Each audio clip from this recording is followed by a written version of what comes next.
Welcome everyone, Ed here from the Great Indoors, and today we are in Celoron, New York, and we are going to be exploring the hometown of Lucille Ball. So let's get into it. We're going to have a good time here in Western New York.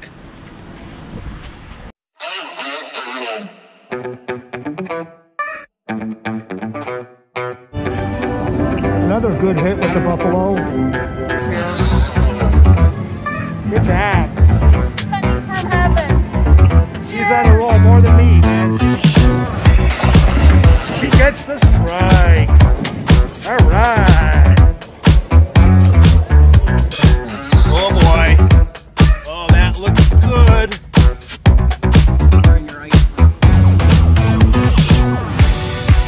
It's a home run.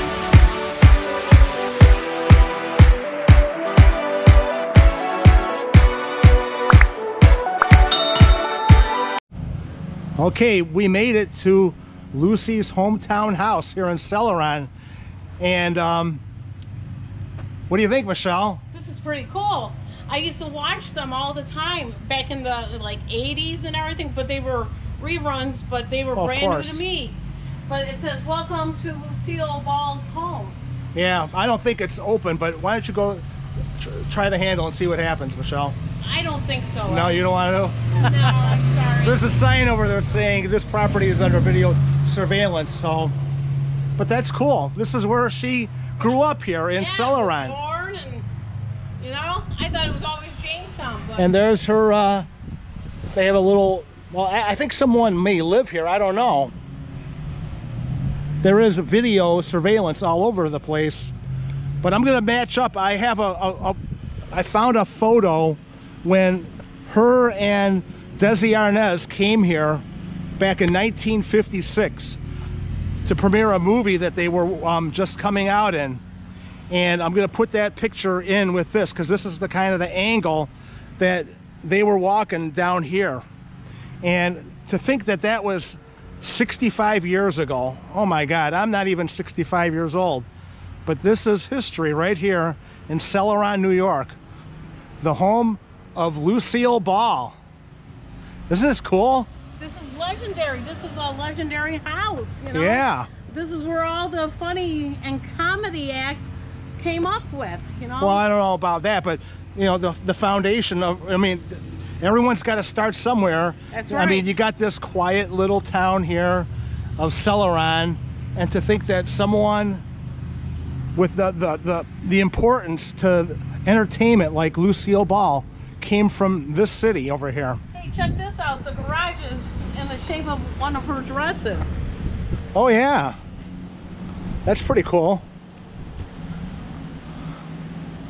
That is so Lucille Ball, that garage over there. Yeah, everything is boarded up, you can't see in. But let's go to the Lucille Ball statue, which is in Jamestown. So the Lucille Ball exploration continues. You know, when Lucille Ball was only 15 years old, she was already done with high school. She didn't think that they could offer her any more than she already had achieved here. So she applied for drama school in New York, and it really did not go well for her.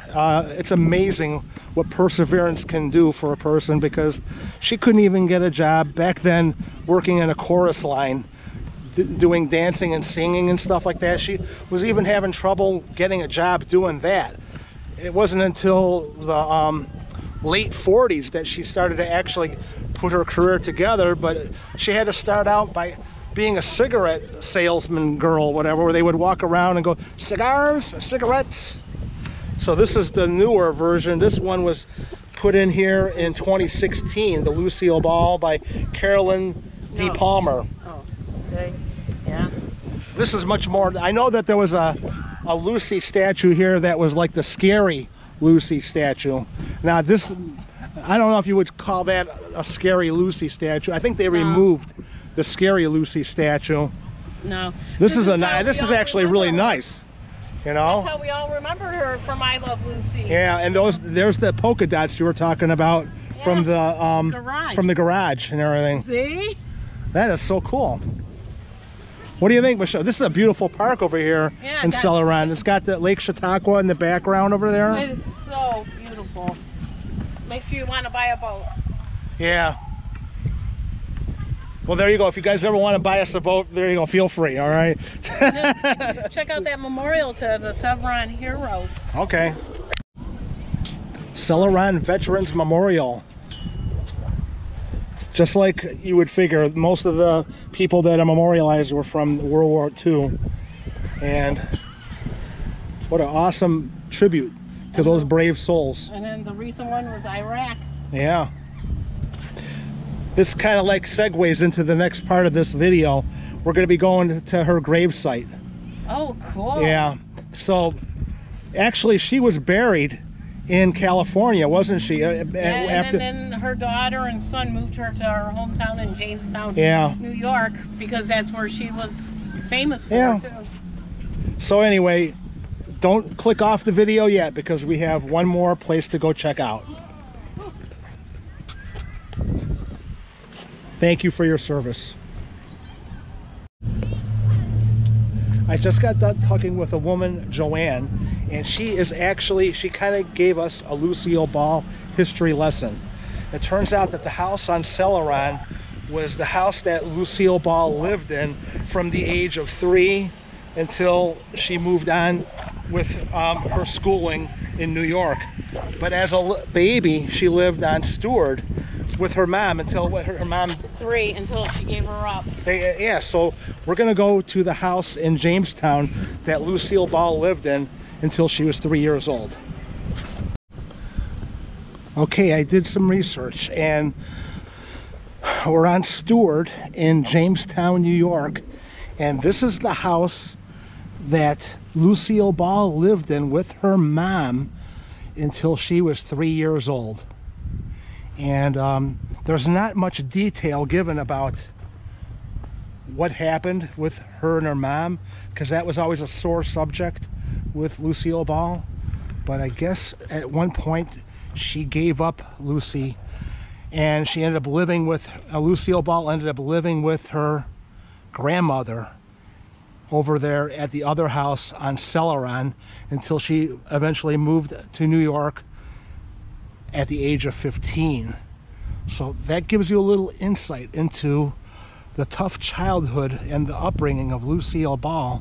Was not all the glitz and glamour that you may have thought that it was. It was actually a pretty tough life growing up. How do you put something like that? I know she was, only 3, but to know that your mom didn't want you anymore, and then still to be able to go on and be as successful as she was, is an awesome victory story for Lucille Ball. Yeah, she was tough and she knew what she wanted in life, but when you know what you want, you can't let other people stop you from getting to what you want to do, even though sometimes it may brand you as being a difficult person. You just got to do what you got to do. And Lucille Ball, she did what she wanted to do in her life, and that's great, because you know what, it gave us a lot of laughs. Thank you, Lucille Ball. Okay, we are here in Lakeview Cemetery in Jamestown, New York, and the key to finding Lucille Ball's grave is to follow the hearts on the road. And the only reason why I know this, because I was watching another YouTube video and they were taking us through the whole way of getting there. So you find the heart, and there's a trash can on the other side of our car that's got a heart on it. Hi, Michelle. Hi. If you see that trash can over there, then you've gone too far, because I'll be honest with you, right where these young ladies are coming from, down there is where Lucille Ball, her final resting place. Ricardo is my last. Okay. I like you and Jazz Singer. We made it. If I didn't have that YouTube video to follow how to get here, I don't know if I would ever found this. Lucille Ball. Very simple headstone, Michelle. Not very fancy, you know. Even the one that we saw in Vermont with John Hughes, that was very simple too, you know. But you know, what's on the other side over here? Okay. Desiree Evelyn Hunt Ball, September 21st, 1882. That was her mom. That was her mom. Well, that's her dad. Dad. Her mom, Lucille. She passed away in 1989. And Fred Henry Ball. I'm trying. Is that her brother over there too? Correct. They're all here. But look at how close they are to our birthdays and anniversary, September 25th. You notice how she doesn't have Arnez in the name on the headstone? They must have really had a falling out toward the end. You know? Yeah, they were hardly speaking towards the end of I Love Lucy. They just put on an act for the audience because they loved the show so much. Yeah, that's sad. But like I said, she was a difficult person to get along with because she knew what she wanted. And a lot of times, you know, it went against what other people, you know, like the kids, they were, you know, do you really think that they really wanted to be part of the TV show so much, you know? It's like... No, that's why they cast the other little Ricky. Yeah. You know, because they didn't want to be famous until the Lucy show with Ethel Mertz in the 70s. Right. You remember that show? Yeah. Oh, I followed Lucy as a kid, you know. If I ever didn't have to go to school because I was sick or something like that, you can be guaranteed that I would watch I Love Lucy or the Lucy Show or something like that. Yes. Aside from watching, you know, The Price is Right, you'd always have Lucy on in the afternoons or whatever. Right. Oh, so. You know, my parents were inspired by them when they went to California. That's why my dad was always grateful for them, because they made it from this part of town in New York all the way to California. Well, let's get down on our knees and say thank you. Lucy, Michelle can't get down on her knees, but I can. Thank you so much, Lucy, for being an inspiration to all of us and knowing how to make us laugh over the years. It was great to have you as part of my life growing up. And Michelle, I bet you feel the same way, you know? Oh, yeah, my favorite redhead. Yeah. Thank you again. And I know that you're in a better place. And not that this place, this beautiful cemetery is awesome, but bless you and thank you for all that you have done over the years. Absolutely. Thank you, everyone, for watching The Great Indoors today as we did a little history lesson on Lucille Ball and her hometown of Celoron and Jamestown. What did you think, Michelle? Did you have a good time making this video? It was wonderful. You know, just hearing the laughter, you know, it was awesome to hear and everything. You know, she brought a lot of laughs, and she continues to have that laughter in the air. Well, again, yes, if you can't have a good laugh in your life, then what's the point, you know? I married Michelle, and she's just full of laughs, okay? Yeah. All right, thanks again, everyone. Stay safe and have a great indoors day. And by the way, please hit that like button if you enjoyed this, and if you haven't, please subscribe. That really does help the channel out. Thank you. Bye, everyone. Thumbs up, everyone.